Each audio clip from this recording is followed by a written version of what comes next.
Yeah, yeah, yeah.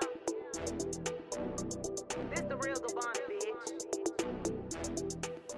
We are live with Cameraview, and we have here the real Gabbana. What's going on? How you doing? I'm good. How are you? Pretty good, pretty good. I just want to do a little quick interview with you, learn a little bit about you, so where you from and everything. So, where'd you grow up? I'm from Orlando, Florida. My mama raised me on Mercy Drive in the Palms Apartment. It's now called Windsor Cove, but it was originally the Palms Apartments. I grew up over there for 18 years. Oh, 18 years, so you've been under basically your whole life. Yeah, I didn't move until I was 18. All right. So how was your upbringing? How would you say you grew up? I grew up pretty good. I never wanted for nothing. I seen a lot at a very young age, a lot. So I never really wanted for nothing. I could say any decisions I made was always made on me. I wasn't forced or I had to make those decisions. My mama always worked. She did hair. She was always very known in the city and popular for doing hair. So I had a pretty good upbringing. The lights was never off. We did live in the hood. We didn't have roaches. The house was clean. We always had food. We always had more than enough clothes. I always had a house full of friends, family. Like, my upbringing was pretty good. I just seen a lot and did a lot at a young age. When you say seen a lot and did a lot, what do you mean by seen a lot, did a lot? Do you mind giving me a description about what all that entails? With seeing a lot, the first time I seen somebody die, I was like 6, 5 maybe. You mind me asking what happened? How did that come about? How did you come out seeing somebody die at that young of age? Because usually, you know what I'm saying, someone your age is not around the audience to see someone get killed or die. So how did you find yourself around that situation? I was already outside in the Palms. Like, I was just outside. And I heard the shots. When I heard the shots, me and my friends, like, we just all went running. Like, the crowd, it's almost like the whole complex came out. Because everybody took off running. And, like, when I got there, the dude, he was, like, on the ground. But how he was laying, he was kind of, like, leaning a little bit. And you could see the blood on his shirt because he had on the white shirt with, like, some kind of design on it. But I wouldn't say he was looking at me, but he was looking in our direction. And, you know, I was just watching him, and I seen him heaving for air, and then he went to spitting up blood. And then, like, when he just stopped moving, I was standing there. Like, I watched from him, like, breathing and gasping to where he just, like, got flat. And then when the police got there, they just, like, pretty much made us back up, roped it off.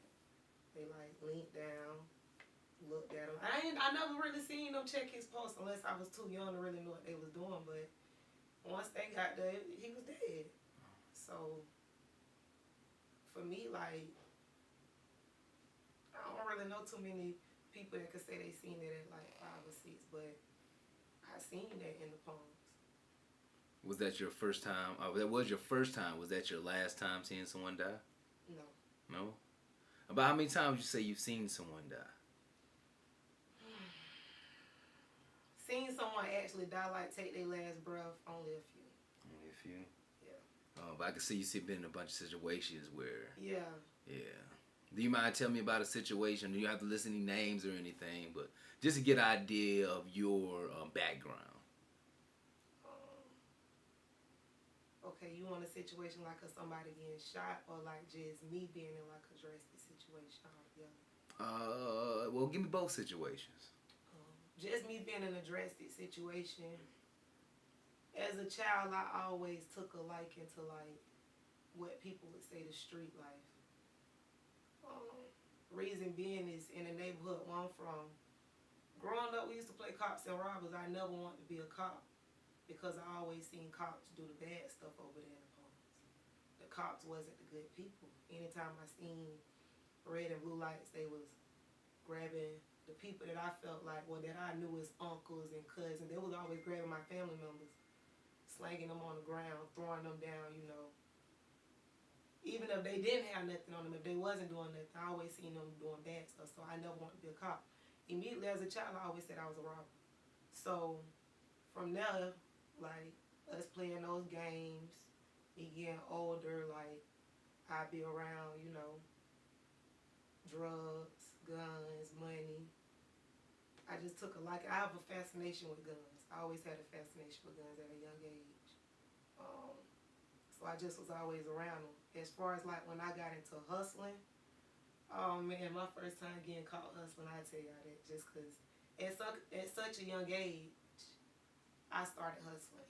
I never had to hustle, but one of my homeboys, he in prison right now. You know, he came to me like, "What's up, sis?" I'm like, "Nah, I'm chilling. What's up?" He like, "You trying to get some of this money?" So, I mean, me just being around my homeboys, growing up with them, I see them not getting their own money. Like, I really didn't want money. My mama took care of me, but I wanted my own money. I always seen my uncles and people help her. Anybody I saw that hustle, they always helped my mama. I never wanted my mama working. So I'm like, dang, if I do get a little bit of paper, like, this will look out. I never thought about what she gonna ask, where the money coming from, but I'm up there in front of the stove.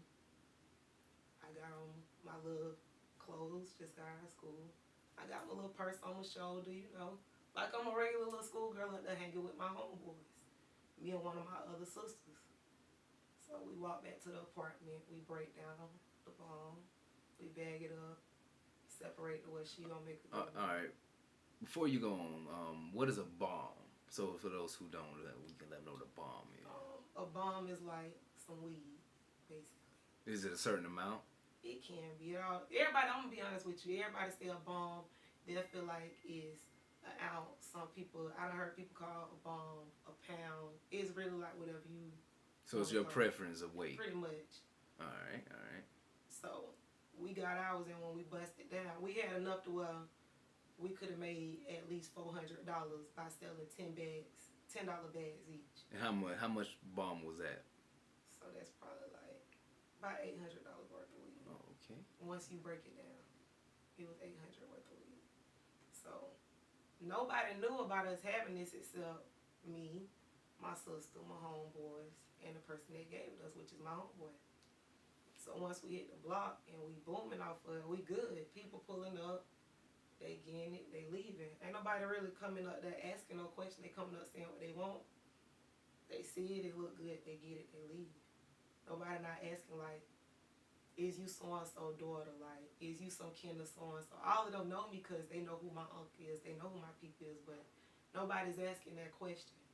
So one day I'm up there and I had a little church phone. My mama had got me a church phone and I had like a little two-way. So my sister messaged me like, get from the store. So I'm thinking she talking about because, like, the people coming, police. Because I always tell my sister, like, watch the road.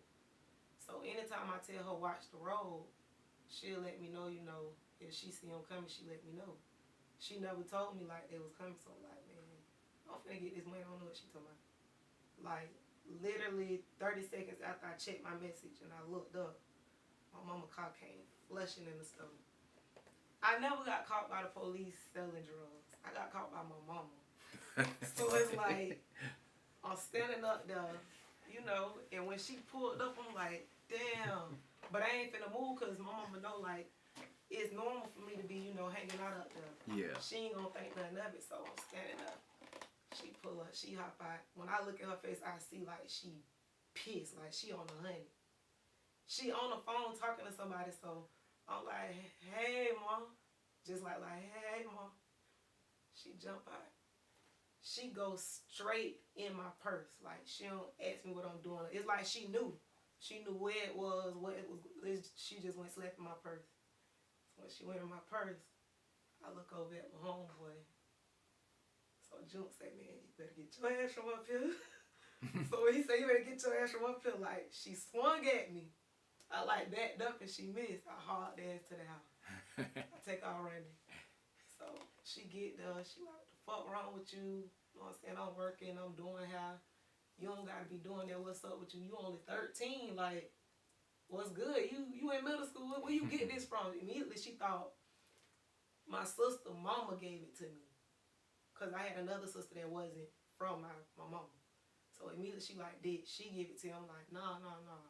Cause she used to give us like illegal stuff. Like, I knew how to drive at 11.